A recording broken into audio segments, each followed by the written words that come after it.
네, 이른 새벽 하나님을 예배하기 위해 나오신 우리 모든 성도님들을 환영하고 축복합니다.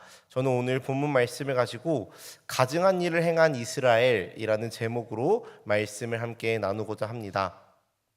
특별히 오늘 본문 말씀을 9절부터 제가 좀 읽었는데요.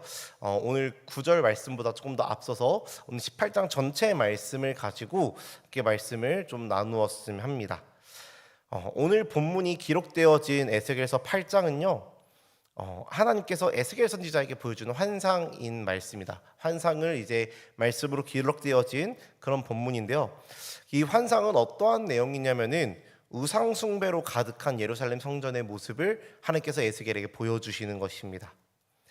하나님이 에스겔에게 보여주신 이 환상의 모습을 제가 말씀을 통해서 자세히 좀 살펴보고자 하는데요. 오늘 읽지 않은 본문인데 저희 3절 말씀, 에스겔서 8장 3절 말씀 함께 읽어보도록 하겠습니다. 시작. 그가 손 같은 것을 펴서 내 머리털 한 모순을 잡으며 주의 영이 나를 들어 천지 사이로 올리시고 하나님의 환상 가운데에 나를 이끌어 예루살렘으로 가서 안뜰로 들어가는 북향한 문에 이르시니 거기에는 질투의 우상 곧 질투를 일어나게 하는 우상의 자리가 있는 곳이라. 아멘. 하나님께서 먼저 이 8장 말씀에서 시작하면서 어떻게 시작되어지냐면요, 에스겔 선지자를 하나님께서 그의 영으로 들어서 이동시키십니다. 어디로 이동시키냐면은 예루살렘으로 이동시키는데요. 예루살렘에서도 이제 안뜰로 들어가는 북향한 문, 즉 이제 안뜰로 들어가는 북문으로 이 에스겔 선지자를 이제 이동시키십니다. 이 문은요, 이 북문은요, 이제 지나가면은 바로 성전의 안뜰로 들어가는 그런 문이었고, 이렇게 해서 문을 지나서 안뜰로 들어가면은 곧바로 나오는 것이 뭐냐면은 바로 하나님께 제사를 드리는 번제단이 나오는 그런 곳이 바로 이 북문이었습니다. 이 하나님께서 에스겔 선지자를 북문으로 데려다 두시고 명령하시는데요. 5절 말씀 제가 읽어드리도록 하겠습니다. 5절 말씀 읽겠습니다. 제가 그가 내게 이르시되 인자야 이제 너는 눈을 들어 북쪽을 바라보라 하시기로 내가 눈을 들어 북쪽을 바라보니 제단문 어기 북쪽에 그 질투의 우상이 있더라. 아멘. 이제 북문으로 데려다 두시고는 하나님께서 에스겔에게 너는 북쪽을 바라봐라 라고 이야기를 하십니다. 그 명령을 따라 이 에스겔 선지자가 북쪽을 바라보았을 때 그의 눈에 무엇이 보여지냐면요, 제단문 어기 북쪽에 질투의 우상이 보여집니다. 질투의 우상이 그 제단문 어기 근처에 보여졌다라는 것입니다. 이는요, 하나님이 아닌 다른 세상의 우상이 하나님의 성전 안에 들어와 있는 그 모습을 어찌 보면 우리에게 보여주고 있다라는 것입니다. 하나님을 예배하고 하나님을 섬겨야 하는 이스라엘 백성이 그들이 예배하고 하나님을 섬겨야 하는 그 장소에 무엇을 두었냐면은 더럽고 추악한 우상을 두었다라는 것입니다. 그 모습을 하나님께서 에스겔 선지자에게 보여주셨다라는 것입니다. 그런데요, 여기서 끝나지 않습니다. 하나님이 다시 에스겔을 데리고 또 이동시키는데요, 이번에는 뜰문으로 가십니다. 이제 그곳에서 구멍이 나 있는 담을 보게 하십니다. 구멍이 나 있는 그런 담을 보게 하시고 하나님께서 명령하시기를 그 담을 헐으라고 이야기하십니다. 그래서 에스겔 선지자가 그 하나님 말씀에 순종하여서 그 구멍 난 담을 무너뜨립니다. 무너뜨리자 그 문 뒤로 뭐가 나오냐면은 문이 하나가 나오고 하나님께서 그 문을 열고 들어가 보라고 이야기합니다. 그렇게 에스겔 선지자가 그 문으로 들어가는데요, 그곳에 들어가서 보여지는 모습이 있습니다. 오늘 읽은 본문 말씀인데요, 10절과 11절 말씀을 저희 함께 읽어보도록 하겠습니다. 10절 11절 말씀 우리 함께 읽겠습니다. 시작. 내가 들어가 보니 각양 곤충과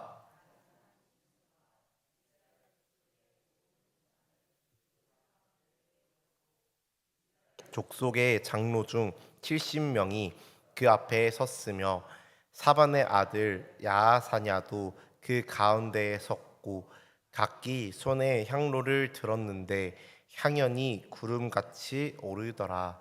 아멘. 이제 하나님의 명령을 따라 문을 열고 들어간 에스겔의 눈에 뭐가 보이냐면요, 이스라엘 족속의 장로 중에서 70명이 각종 곤충 그리고 가증한 짐승 그 밖에도 여러 우상들을 사방의 벽에 그려둔 것입니다.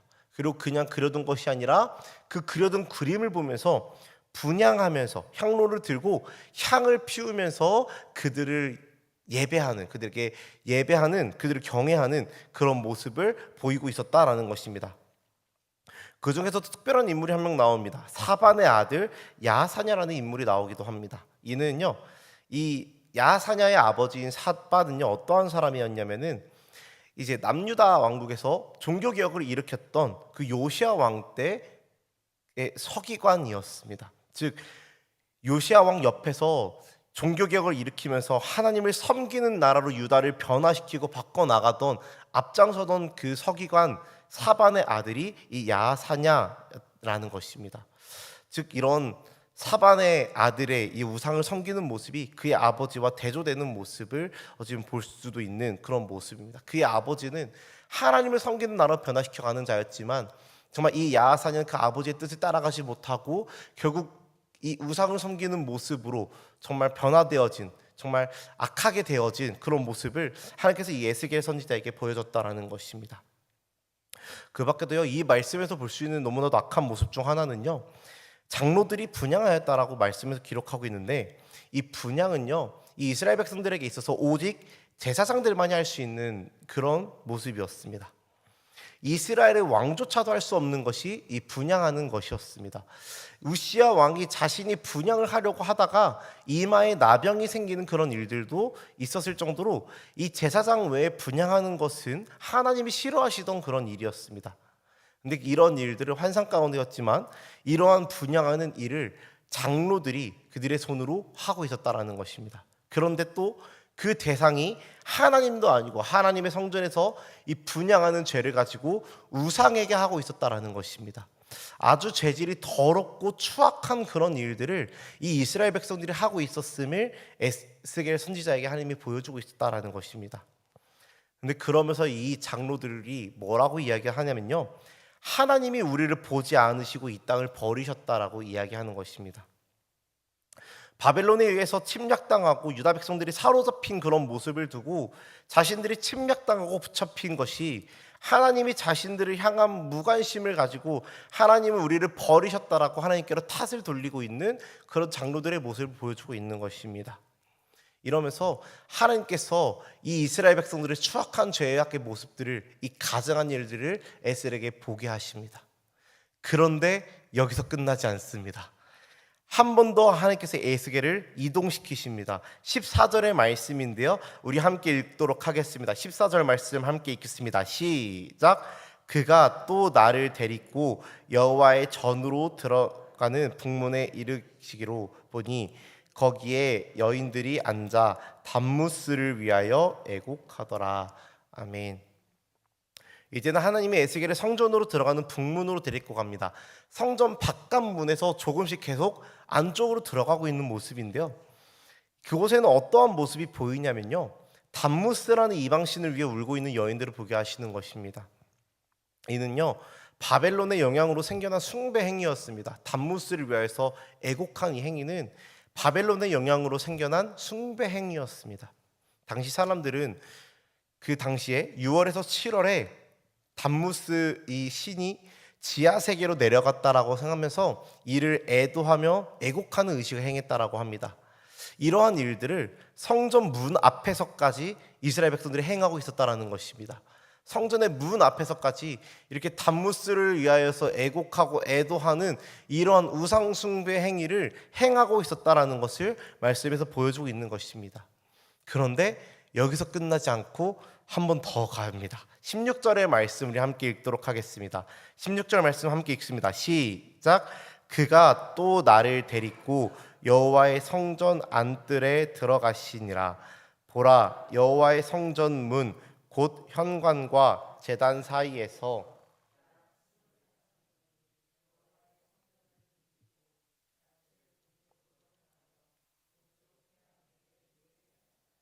아멘. 성전 안뜰로 이번 하나님이 에스겔 선지자를 데리고 가셨는데요 그곳에서는 성전 문과 제단 사이에서 예배하는 자들을 보여주십니다. 그런데요, 이 제단 앞에서 어찌 보면 그들이 예배하고 있는 건데, 성전 문과 제단 그 사이에서 이들이 예배하고 있는데 누구를 예배하냐면요, 하나님이 아니라 태양이 뜨는 동쪽을 바라보며 태양을 향해 예배한다라는 것입니다.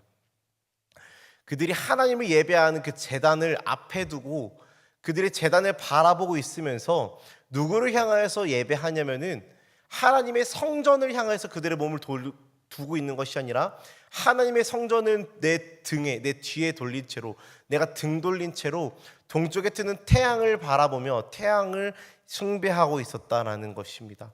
이러한 가증한 일들 하나님께서 에스겔 선지자에게 보여주십니다. 그리고 에스겔 선지자에게 말씀하십니다. 17절 18절 말씀같이 이야기하시는데요, 제가 읽어드리겠습니다. 또 내게 이르시되 인자야, 내가 보았느냐? 유다 족속이 여기에서 행한 가증한 일을 적다 하겠느냐? 그들이 그 땅을 폭행으로 채우고 또 다시 내 노여움을 일으키며 심지어 나뭇가지를 그 코에 두었느니라. 그러므로 나도 분노로 갚아 불쌍히 여기지 아니하며 긍휼을 베풀지도 아니하리니 그들이 큰 소리로 내 귀에 부르짖을지라도 내가 듣지 아니하리라. 아멘. 하나님께서 에스겔 선지자에게 17절과 같이 말씀하십니다. 내가 유다 족속이 나의 성전에서, 하나님의 성전에서 행한 가증한 일을 보았느냐? 라고 하며 물어보십니다. 이 일이 과연 적다 하겠느냐? 이 일을 보고 과연 가볍다라고 여기겠느냐? 하면서 결코 용서받을 수 없는 이 이스라엘의 죄에 대하여서 물으시는 것입니다. 이어서 보면은 이스라엘 백성들이 그 땅을 폭행으로 채웠다라고 이야기합니다.